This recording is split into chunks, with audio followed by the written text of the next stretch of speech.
la, ooh la la. It's not hard to say how I feel. It's like ooh la la, ooh la la. It's kinda easy now 'cause it's real. Hey. Na na na na na na na.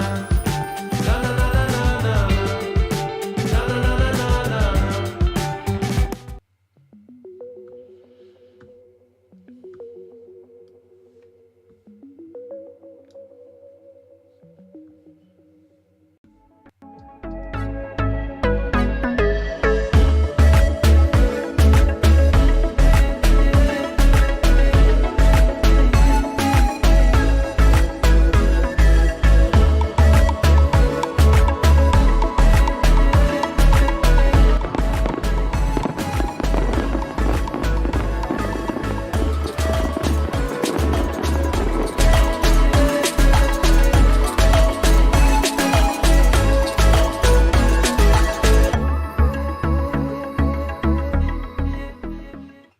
Well, hi everybody. How are you tonight? Oh, let me get my microphone up close to me.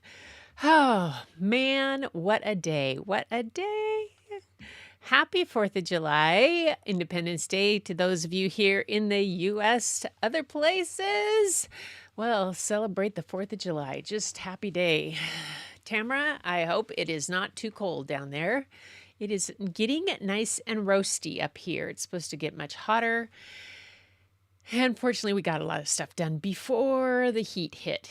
But yeah, my daughter and son-in-law and Layla and Lachlan came up because they've got Philip's sister's getting married. But they're thinking it's wonderful when it's like 76 and 80. It's supposed to get warm because what they're left behind was 115. Okay, so I'm checking in. Linda says, woohoo, celebrating Independence Day with our favorite storyteller, setting us free with amazing stories. Bonk the button. Get comfy and prepare to enjoy. Aw, thank you. Buttercup is horrible. What's buttercup? Well, you guys must have been talking in the chat before it went by buttercup. I have my friend India Delgado, her mom's I think her mom has a, I don't know if she has a YouTube channel, but her Instagram is Puerto Rican Buttercup. She's hilarious. California, oh yes. A lot of them in many countries due to the fire hazards. Counties, we could go see professional displays. It's just crazy. My dogs are running looking for a place to hide. Yeah, Aldo doesn't get too bummed by it. He's pretty good about that. My sister's Patty over in Yakima, her daughter's dog, Harley's having a really rough time. And Harley's a big dog. And on top of it, it's just, there's been several fires in the Yakima Sportsman's Park, all kinds of things along the river. Lots of places. We oftentimes have had a fire works display down at our beach. Taylor Bay puts one on, but for the past couple of years, we haven't because the tide's too high by the time fireworks. So by the time it's dark enough for fireworks tonight, we'll be at a 15 something or other tide, which means it'll be up to the top of the boat launch and almost in the parking lot. So fireworks are allowed on the beach there, but not in the parking lot and not in anybody's property. And there's a burn ban out anyway. So, yep. Yeah.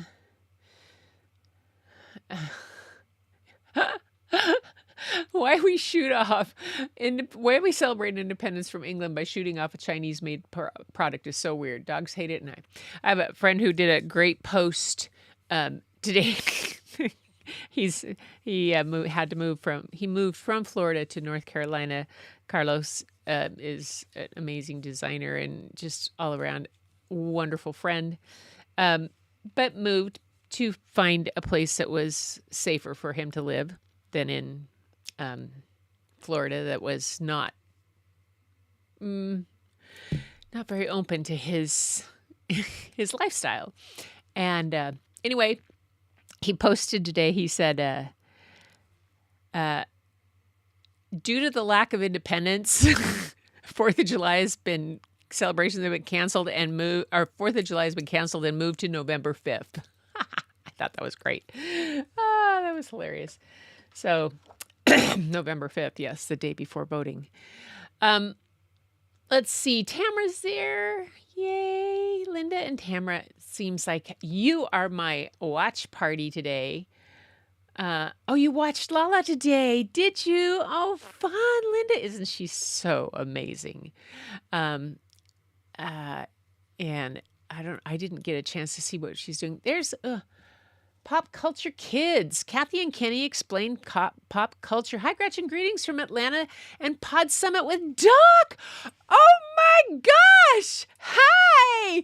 Oh, yay. Well, give Doc a big hello for me and everybody else. I know Luis is there too, Mr. Camera Junkie. And Aiden, my adopted grandson, Aiden is with Mr. Camera Junkie, Aiden. And then Aubrey probably is visiting him too, but Doc was speaking today at Podfest. Nice. Or Pod Summit. That's right, Pod Summit. Oh my gosh. Kathy and Kenny explain pop culture. That's amazing. So welcome. You're new to the channel. This is your first time here. So what can I do for you? Let's do a bicycle horn. Get ready, you guys. Yay. Oh, that was... Yay! Welcome. We're so glad to have you here. Tamara is in Australia. Linda's on the East Coast. And, Kathy! K-Walk! Oh, Kathy and Kenny explain pop culture. I should have guessed. This is my friend, K-Walk. She is a school educator in back east, and she's a middle school principal, a high school. Anyway, one of that age group that I bow down to her about. Anyway, she does comedy. It's hilarious. So, K-Walk, thank you for being here. So tonight, in the spirit of independence, a friend sent me a article the other day, and if I can find it, nope, it wasn't there. She sent me an email that had an article. Hang on, just a sec, I can find it.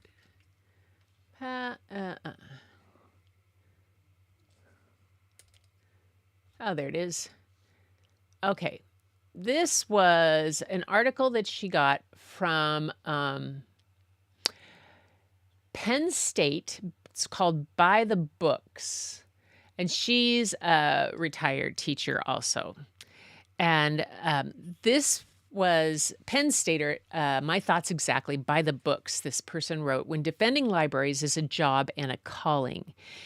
And it just really, this is the inspiration. This article is the inspiration for the books tonight and for what the author, Katie O'Hara Krebs, says, I was a library kid. I always brought an extra bag on school library day to carry new books.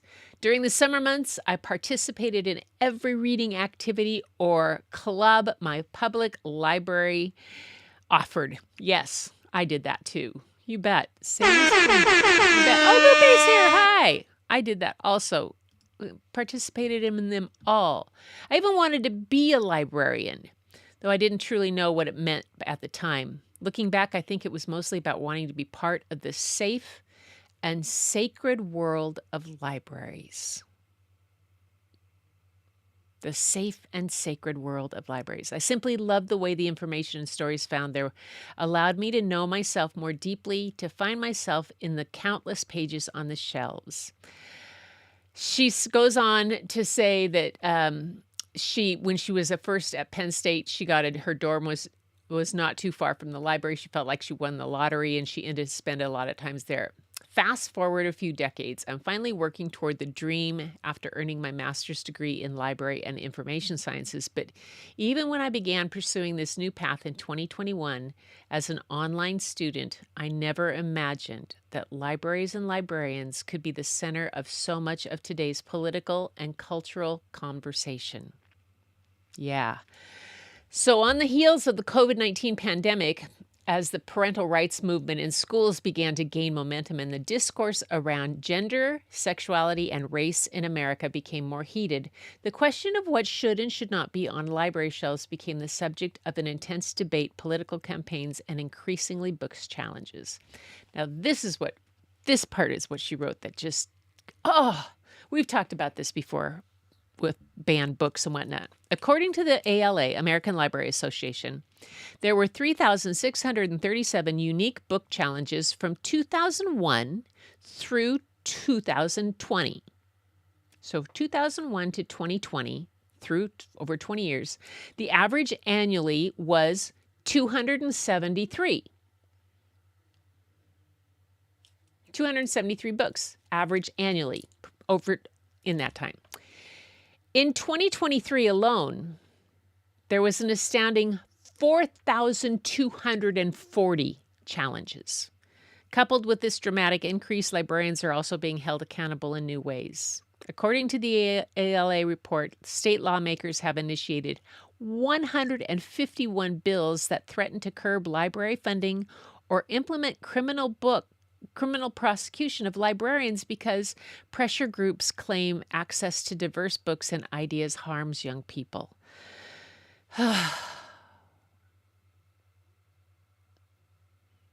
Libraries analyzing ALA data sets to better understand the trajectory of these book challenges and what they might mean for the future. She says, as I pursue a career as an academic librarian and think back on a lifetime spent in librarians, I hope it's a future in which young readers can still feel safe and seen and represented in the diverse characters and experiences they discover in the books that line library shelves. I may be new to this fight, she says, but at least professionally, but some library kids never grow up or lose sight of the magic, mystery, mischief, and self-discovery that reside within the pages of a book. My journey is a testament to the power of libraries. Oh man, this could be my mission. What she says, just this: my journey is a testament to the power of libraries and the call to be protectors of knowledge, defenders of intellectual freedom, and champions of stories that bind us together. Katie O'Hara Krebs, oh my gosh, wherever you are, cheers to you, yay. Oh my goodness. That was such an article that just completely threw me. I mean, when Pat, my friend, who's a fellow art tart, sent that to me, and I was just like, oh my gosh, what can I do? What can I do besides continuing to read books to you guys all the time? So I pulled through the books that I had brought from the library, and I realized that there was a fair number of them that were talked about, just the joy of reading and the thing. And I wanted to celebrate that. I wanted to celebrate some fun books, some reading, and that just all kinds of, I always have books of diversity. I have one over there that I want to read to you guys. I'll probably read it Sunday, called My Fade is Fresh, and it's illustrated by Kit Thomas. But it's about a little girl who wants a fade for her haircut. And it's so great. It's just a wonderful, cute little book. And everybody tries to talk her into getting braids or all kinds of other things. And she wants a fade. And oh my goodness, it's wonderful. But those are the kind of books that are being challenged. And it's just crazy. So, oh my goodness. To close a museum in your state? Hi, Lupe. It's just, so anyway, I am here to share some books. And we're going to start with one by Andrea Beatty and illustrated by David Roberts. And, of course, Andrea Beatty, I've read other books of hers. She's done the bestseller questionnaires series, which is one of these. And then I Love You Like Yellow, Happy Birthday, Madame Chapeau, and One Girl. And David Roberts has illustrated a whole bunch of children's books instead of this questionnaire series, and he lives in London. And they are the producers of the Ada Twist Scientist series and on Netflix, too, which pretty cool. So this first one, though, I'm going to read is called Lila Greer, Teacher of the Year. I had this one. I didn't have a librarian one right there, but this is what we're going through. Okay, get it for you. Lila Greer, Teacher of the Year.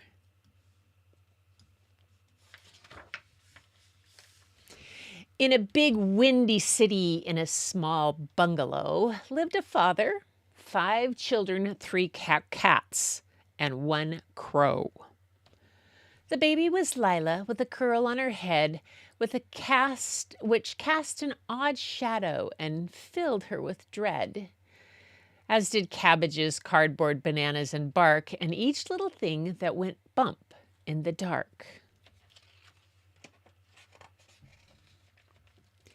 When Lila turned 3, she had such a great thought. She twisted her wild, wiggly curl in a knot. And to the relief of all of the Greers, she slept through the night for the first time in years.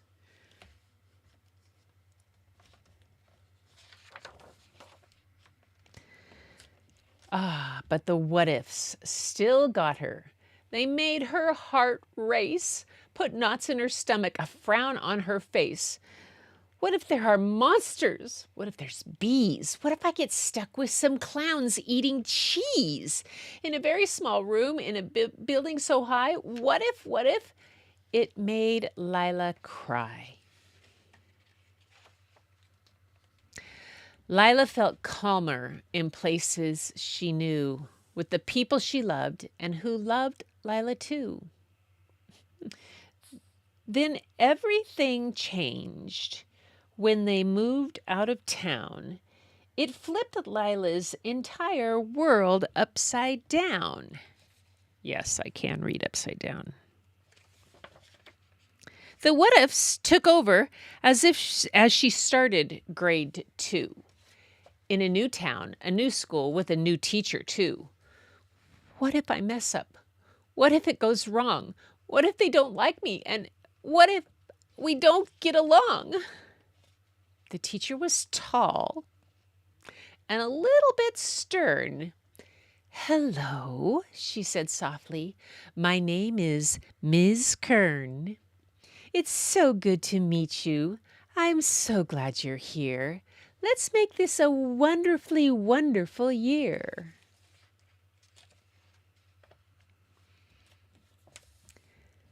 But it wasn't for Lila, who did not adjust well to the odd kids, the odd sounds, the random odd smell. At lunchtime and recess, she felt all alone, so far, far away from her faraway home. Then one day, Miss Kern had a favor to ask. Lila, my dear, could you help with a task? There's so little time and there's so much to do. I can't clean the chalkboard at recess. Would you? Lila Greer nodded. There was lots to do. She helped Monday through Thursday. She helped Friday, too. She stood on a chair and erased all the chalk. Ms. Kern graded papers. Together they talked of things that were old and things that were new, of nothing important and everything, too. For the very first time in Blue River Creek, Lila felt better and ready to speak of her worries and what-ifs.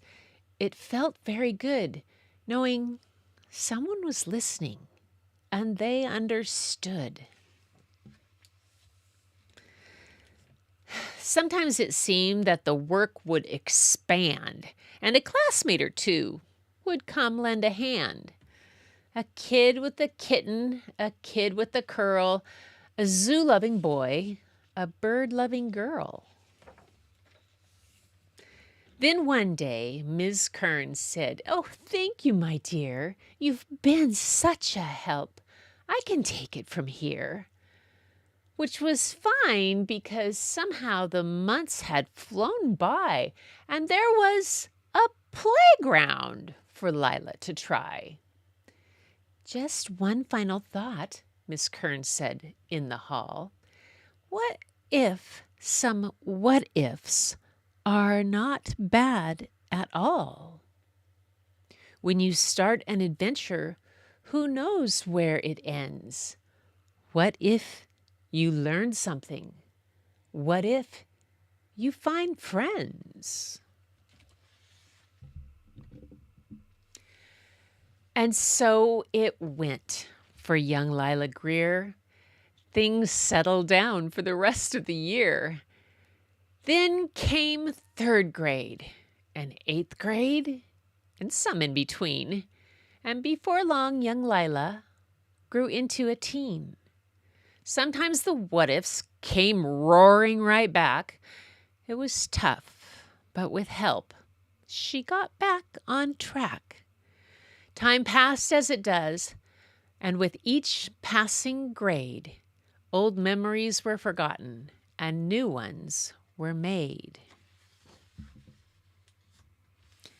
She worked hard and studied year after year and was finally ready to start her career right there in Blue River Creek, of all places, as teacher for 17 smiling young faces who needed her knowledge, her skill, and her care. She straightened her black skirt and patted her hair.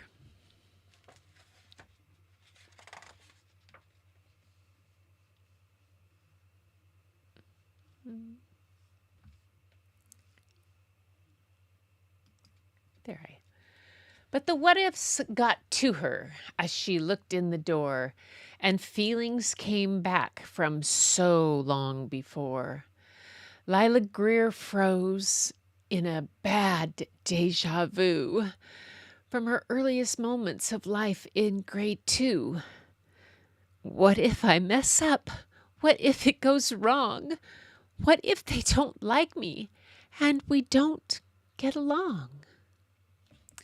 Of course, she was new and had so much to learn, so she tried to think back to her teacher, Ms. Kern, who was something or other and a little bit tall, though what that word was, Lila could not recall.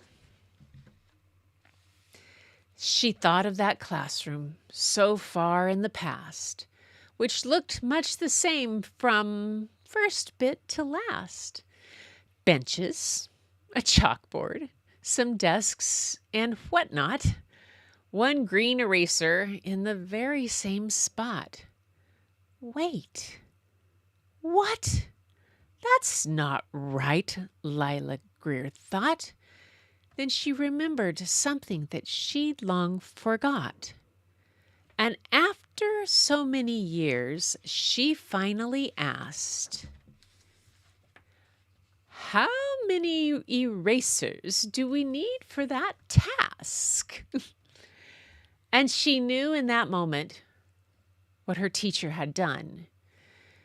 She'd helped her find friends in the class, one by one.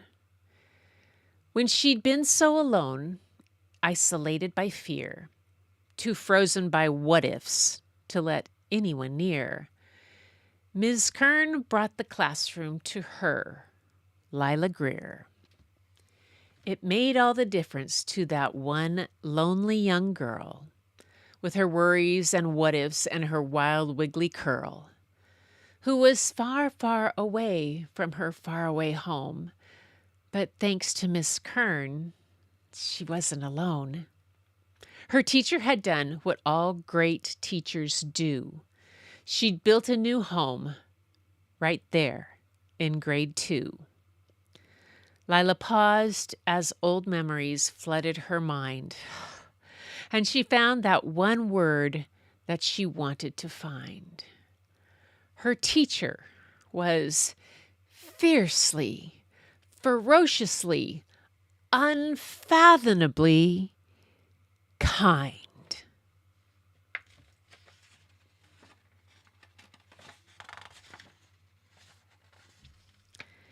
And she remembered this, stepping in from the hall. What if some what ifs are not bad at all? When you start an adventure, who knows where it ends? What if you learn something? What if you find friends? She looked at her kids, and with the fear left her heart. Like her teacher before her, she knew where to start. "Hello," she said softly. "I'm Miss Lila Greer. It's so good to meet you. I'm so glad you're here. Let's make this a wonderfully wonderful year."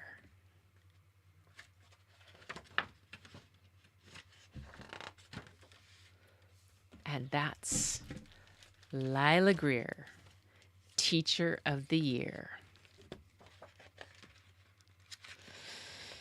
Now, the artwork in that one, if they'll tell me, I haven't been telling you guys this recently. Ba-doop-doo, ba-doop-doo. Oh, it has an author's note about anxiety disorder. And has some resources for people to go to for more about anxiety disorder. And they said it took hundreds of people to create this book. It took thousands of teachers to prepare us for this task. This book is dedicated to educators, past, present, and future, who share their talents, diligence, humor, and kindness with the world, and in doing so, make it a much better place. Lila Greer, Teacher of the Year. Yes.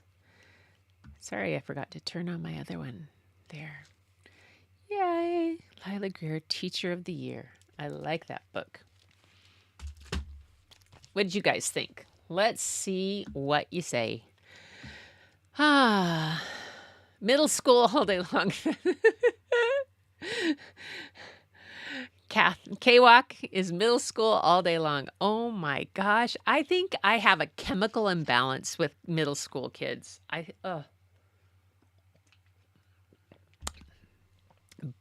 Bob did 1 month of kind of practicum work to see if he wanted to be a teacher, and they put him in a middle school in Seattle, and it was just after busing had started in it was the first year that busing had started in Seattle school and nobody wanted it. Of course, they didn't want to go from their neighborhood. They didn't want to go anywhere. And he was raised in Catholic school where the nuns were law, and he went into this school.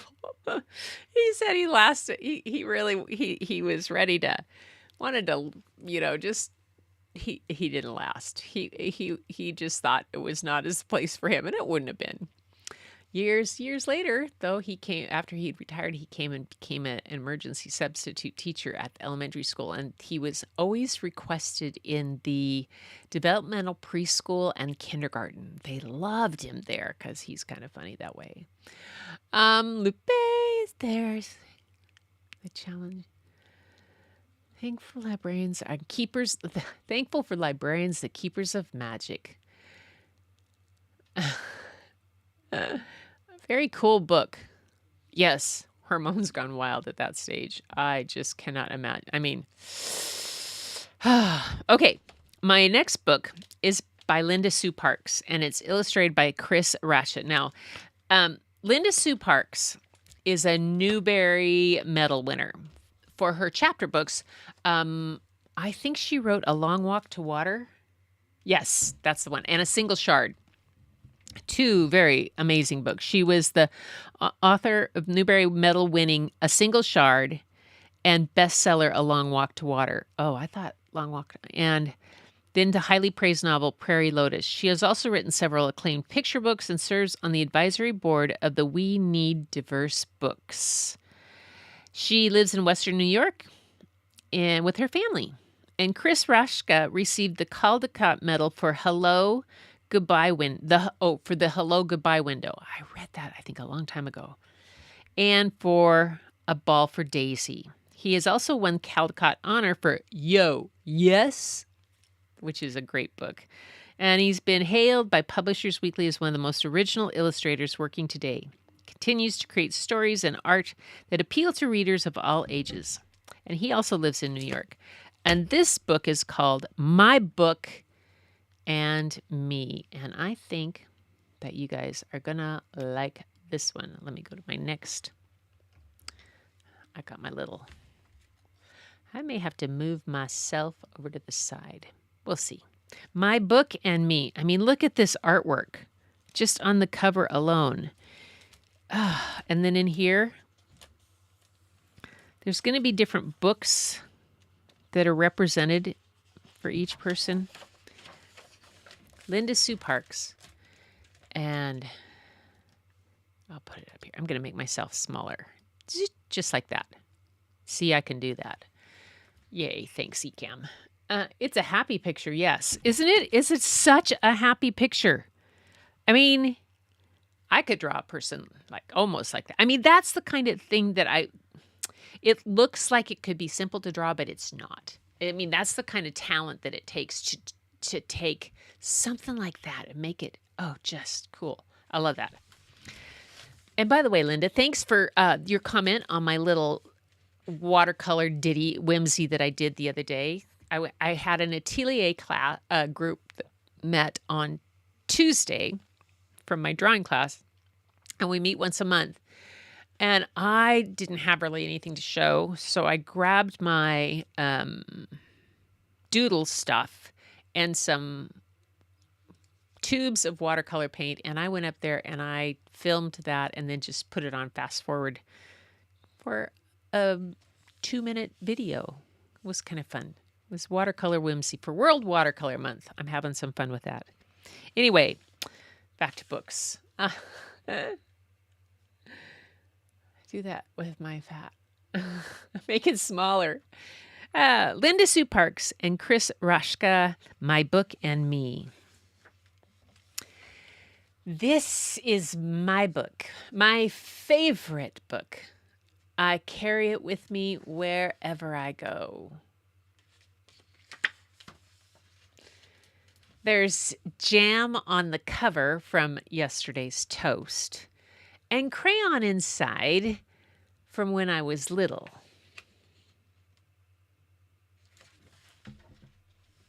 I read it alone. We read it together. Again and again.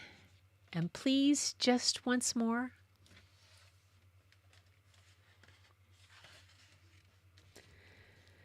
Sometimes it goes missing, and I have to find it. But I always find it again and again. Wonder who hides it. Oh.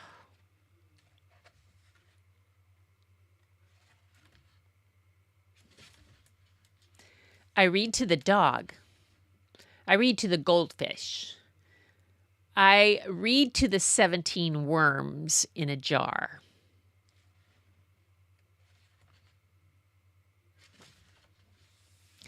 I read on the couch, on the floor, at the table, on a lap, in the bathroom, you know where.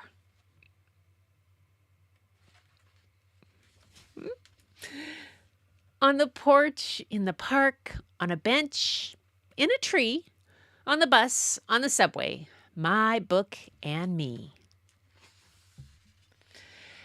At night in my bed, in a room full of dark, my book and my face is a circle of light.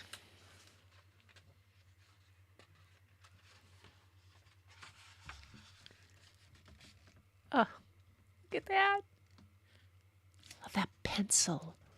And look at the clip and the glass. Gosh, his artwork. I move like the characters, groove like the characters, dress like the characters. Guess who I am? I know every word. They're right here inside me. I say them out loud whenever I want.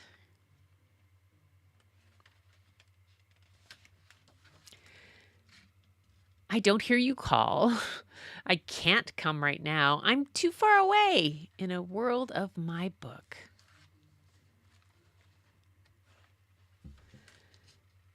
This is my book, my favorite book. I wake and I take it. I sleep and I keep it. Do you have a book? A favorite book? A book that you love the way I love mine?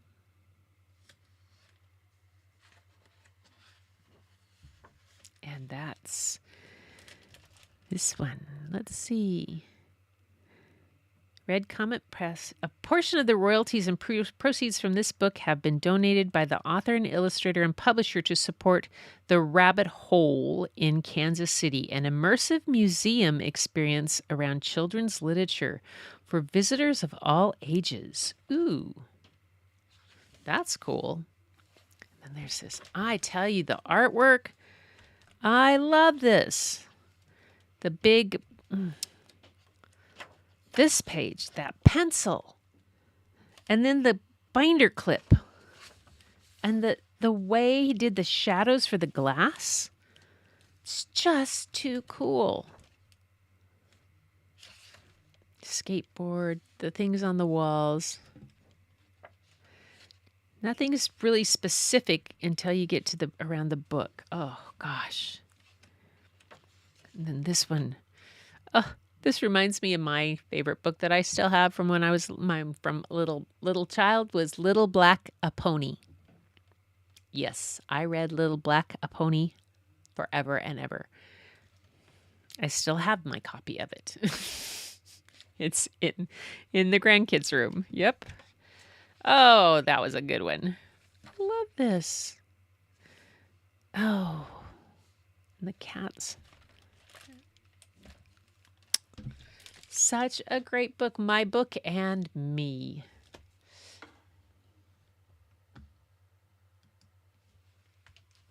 That was a fun one.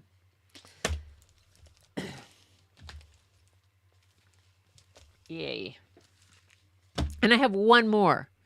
Believe it or not, I have one more. Visual art books. Oh, where did I just Lyndon, I think I just put it in my cart. Lee's new book, Lee Massey's new book, called Artfluence, and I went on there, was on their live, Lee and Jeremy's live last night, they did a premiere, and they were talking about it, and I asked Lee some questions in the chat about it, and yes, so I think I'm going to order it because I need another new art book. One of the best things to give a child, the love of reading. Exactly. Yay. So, all right. Happy pictures. Now this one.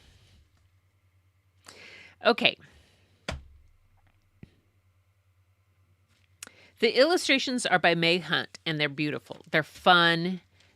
Meg Hunt is the illustrator of Interstellar Cinderella, with a printmaker, educator, and all-around maker of things. Ever since she was little, she's been fascinated with the wonders of the universe and adventures big and small. She has worked for clients like Disney, DreamWorks Animation, Cartoon Network, Scholastic Stories Publishing, and Oxford University Press, and plan sponsor. Originally from a little seaside city in Connecticut, Meg now lives and works in Portland, Oregon. And the book is by Deborah Underwood. And she's the author of Interstellar Cinderella and many other children's books. And when she's not writing, you might find her singing in a chamber choir, playing a ukulele very badly, walking around in Golden Gate Park, baking vegan cookies, or petting any dogs, cats, pigs, or turkeys that happen to be nearby. She lives in San Francisco. This book is called Reading Beauty. Okay. Kind of like Sleeping Beauty, Reading Beauty. It's another one of the takeoffs on the fairy tales. Not sure. I think I got to read it through it again. We'll see how it goes through this time. The first time I read through it, the rhythm didn't go real well for me. I don't know whether I was distracted or what, or it was in between. It was early this morning when I was reading it, but we'll see. I think it has I like it's a cute premise. It is really cute. Like Reading Beauty. You can guess. Sleeping Beauty, Reading Beauty. Okay, come on. Microphone, behave. Could turn it there. There you go. There. I think that's... Let me just loosen something here, you guys. Hey. Okay. That'll work. That'll work. I just didn't want to whack the book with the microphone. All right. So the color, it's got a really interesting color palette, which is kind of hard to see with the book jacket on it. And the book cover inside is the same as the book jacket. Sometimes there's secrets in books that way. Like, ooh, I didn't check these. I usually check that. See now, yes, My Book and Me. There's the book jacket like that. But the inside of the book has a whole nother illustration. And a different kind of cover. And there's the little dog on the back, like that.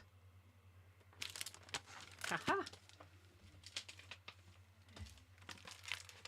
Oh, and Lila Greer, Teacher of the Year. Okay, here we go.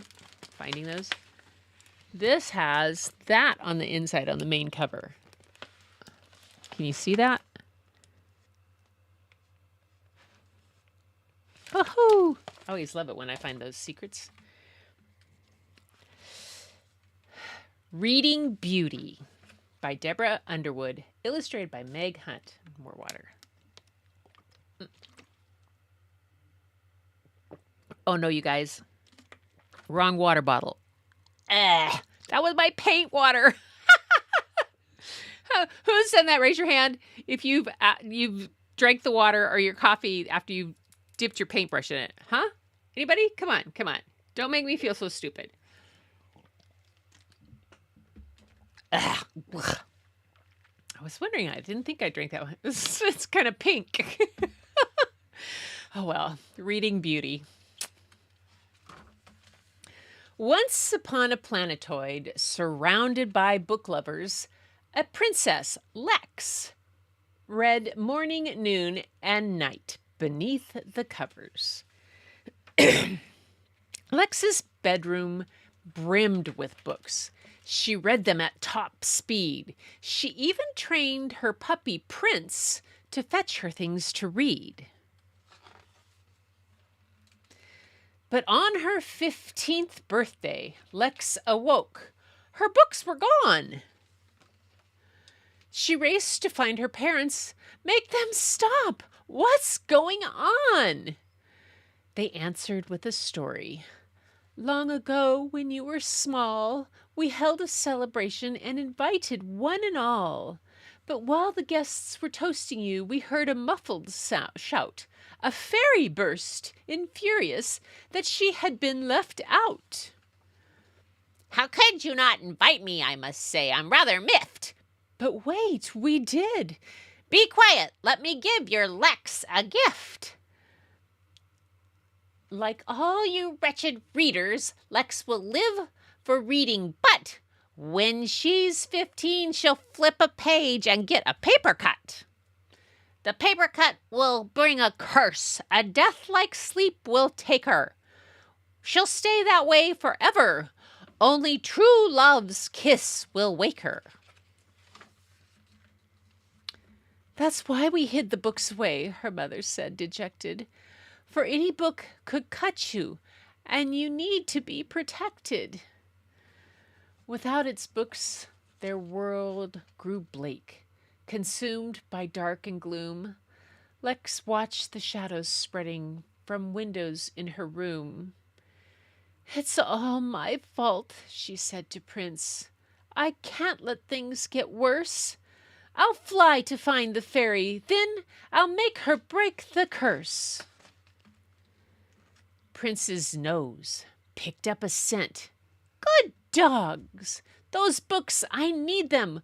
We'll bring a bot to pack them up and hold them while I read them.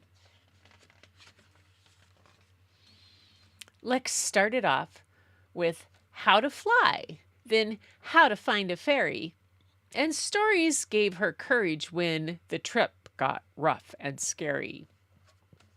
Meanwhile, in her fairy lair, the fairy shrieked, It's Lex! She won't get me. I'll stop her with the thorny hedges hex. A wall of thorns around her home. Nice try, but she can't hide. A garden book helped Lex cook up a homemade herbicide. The hedge dissolved to shriveled bits so Lex and Prince could land. The fairy said, That girl is doomed. I've something special planned. I'll tempt her with the things that she loves. A gorgeous poisoned book entitled How to Lift a Curse. She'll have to take a look. Zap zip! A glowing book appeared. Prince sniffed. What's this? Lex said. The fairy listened through the door. No sounds. She must be dead. The fairy inched near sleeping Lex to check her now closed eyes. But Lex sprang up and grabbed her wand and said, Hello, surprise! I got quite good at faking sleep when I was just a kid, so I could read past bedtime now about that curse you did. That curse will last forever. You will never change my mind. Then Prince nudged Lex's leg and barked. Lex looked. What did you find? You are invited to a royal ball to celebrate the birth of Princess Lex. You were invited to my ball. We thought this didn't reach you. Wait, can it be that you can't read? Oh, don't worry. I will teach you. Me? Read? In her excitement, the poor fairy didn't think. She touched the book. She turned ghost white and crumpled in a blink. The fairy cursed herself, cried Lex. We need to help her quick. Prince ran right up and gave the fairy's face a sloppy lick. The fairy slowly came to life. What happened? I'm not dead. Oh, Prince loves everyone, Lex shrugged. She smiled and scratched his head. So Lex came home. The books came back. The land was filled with laughter. The fairy found a job. And all read happily ever after. And that's Reading Beauty. I liked it better the second time around. I read it. Yes. Illustrations in this book were rendered in brush and ink, pastel, marker, and graphite, and colored digitally. Good old Prince. Loves everybody. There we go.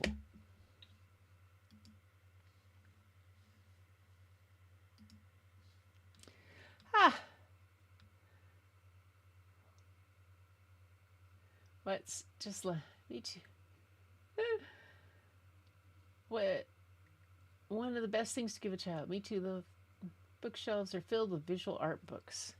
Curriculum. Whining and fidgeting. Panting too. Welcome to the world of art. You're officially an artist now. Yes. Guilty. I have it with coffee. Oh my gosh. Paper cut. Don't pour lemon juice. No lemon juice in the paper cuts. Use vinegar, salt mix. I use, you know that baking soda? Okay, totally off. A vinegar, salt mix to kill the weeds. That's a good one. But baking soda will kill moss.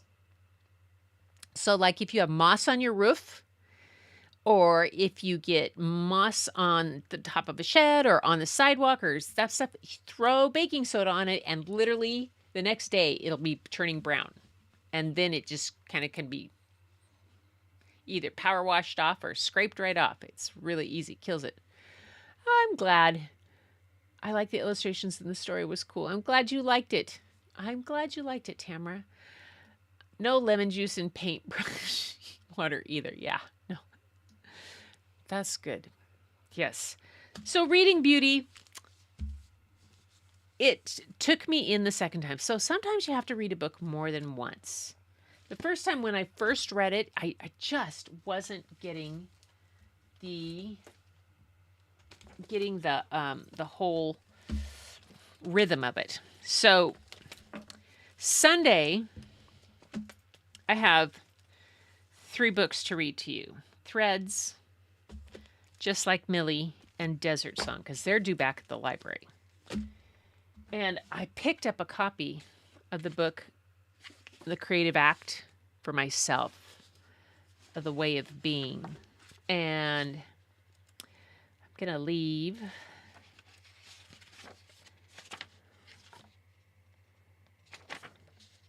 When he says, this is said, it says, there's a time for certain ideas to arrive and they find a way to express themselves through us. The source of creativity. We begin with everything. Everything seen, everything done, everything thought, everything felt, everything imagined, everything forgotten, and everything that rests unspoken and unthought within us. This is our source material, and from it we build each creative moment. This content does not come from inside us. The source is out there, a wisdom surrounding us, an inexhaustible offering that is always available. We either sense it, remember it, or tune into it, not only through our experiences. It may be our dreams, intuitions, subliminal fragments, or other ways still unknown by which the outside finds its way inside. To the mind, this material appears to come from within, but that's an illusion. There are tiny fragments of the vastness of source stored within us. These precious wisps arise from the unconscious like vapor and condense to form a thought, an idea. I love this. I love this book. This book called The Creative Act, A Way of Being by Rick Riordan. I started listening to the audiobook, and then when I was out with my sisters, I had to get a copy for myself, and I'm just reading little bits and pieces. It's one of those, and I had to buy a copy for myself because some books, picture books, I won't do this, but some reference books, I will mark up like crazy. I will write them. I will highlight what I like. All right, you guys, it is that time. Been on almost an hour, 55 minutes, and you guys have been sticking with me. And I just want to say thank you so much for being here. Thanks for always being the bucket filling brigade, for coming to join me on this Independence Day for the U.S. and Tamara for stopping by and coming in, joining us from our across the pond, way across. Oh, Lupe, that is so sweet. Always breathe a little better after your stories. Thanks, Gretchen and all bucket fillers. Happy 4th of July. That makes me feel so good. So good. Thank you, Lupe. That is just sweet. You guys really just, we had a cute. There was a community parade today, everybody's golf cart. I mean, literally golf carts around here because they could drive them because we only have 10 mile an hour in the neighborhood. And they had a thing at the beach and stuff, but they decorated them, and the kids on the scooters, and the local fire department joined in on the parade up and down their streets. I mean, and we had a bluegrass band playing in the back of an old cars and stuff, so it was kind of cute. But it's just been a hard day for me because it's been a hard week here in the United States, in my opinion. Very frightening and very difficult to deal with what's going on. And just being here with you guys is helpful. It helps a great deal. And so I will be back on Sunday with more stories. And hopefully you will be back with some art too, because it'll be show and tell day. And I'd love to see what you're doing on. I'm playing in World Watercolor Month because I'm still having rate issues, and I'm trying to get my stuff ready for 2 art shows coming up, and I'm avoiding all that catastrophe. So I'm just hanging out with books and doing my art instead, doing this rather than other stuff. But I will see you guys on Sunday. Again, thank you all so much for being here, for being the bucket fillers that you are. And until next time, everyone, keep looking for the beauty hidden in plain sight. It's all around you. But the first place you'll find it is when you go look in your mirror. And I'll see you Sunday.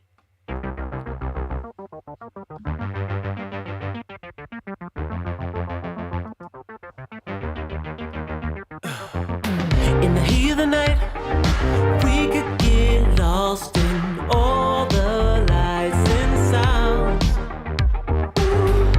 Feeling alright, we won't go home, we will just stay here downtown. There's not just stars on the boulevard, they're in the light in your eyes. Oh, we don't need no black cards, I just need you by my side. We could be shameless, famous, running cool, with a love that Big leaves pond us is right. Ooh, drop dead gorgeous, wow. Ooh, you got me feeling starstruck too. We could be famous, we could be famous.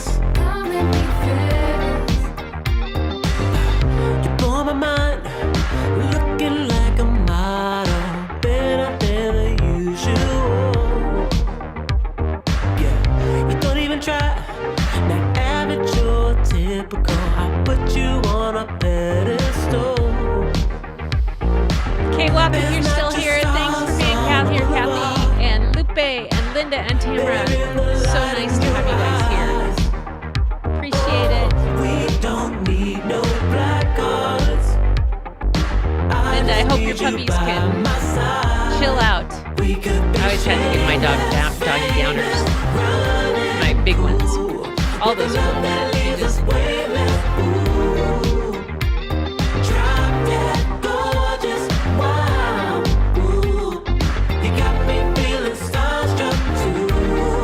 We could be famous. We could be famous. We could be famous.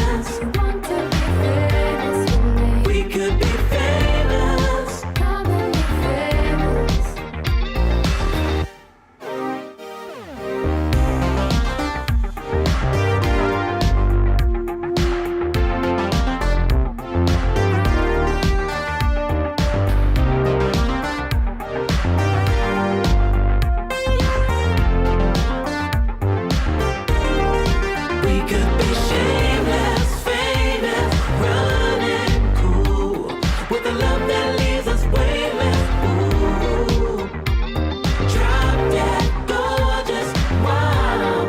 Ooh, you got me feeling starstruck too. We could be famous. We could